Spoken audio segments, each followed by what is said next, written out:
അപ്പം അതിനു വേണ്ടിയിട്ട് ഒരുപാട് എത്രയോ ഡെഡിക്കേറ്റഡ് ആയിട്ട് പ്രവർത്തിച്ച ഒരാളാണ്. കുറച്ചു കാലമായിട്ട് സുഖമില്ലാതെ കിടപ്പായിരുന്നു. ഇപ്പോ ഈ അവസാന സമയത്ത് നമ്മള് അദ്ദേഹത്തെ ഫോട്ടോയെങ്കിലും കണ്ടാല് നമുക്ക് ആളെ മനസ്സിലാവും. അതുപോലെ ആള് മാറിപ്പോയായിരുന്നു. അങ്ങനത്തെ അവസ്ഥയിലായിരുന്നു. ഏതായാലും അദ്ദേഹം അന്തരിച്ചു എന്ന വാർത്തയാണ് വന്നത്. അദ്ദേഹത്തിന്റെ ഒരുപാട് സിനിമകളുണ്ട്, ഒത്തിരി സിനിമകളുണ്ട്. അത് ഓരോ സിനിമയും ജീവിത ഗന്ധിയായിട്ടുള്ള കാര്യങ്ങളാണ് അവതരിപ്പിക്കുന്നത്. കുടുംബ പശ്ചാത്തലങ്ങളൊക്കെയാണ് കൂടുതലും.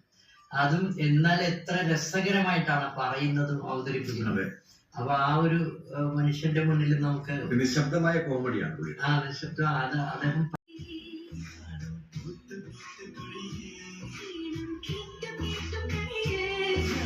യാത്ര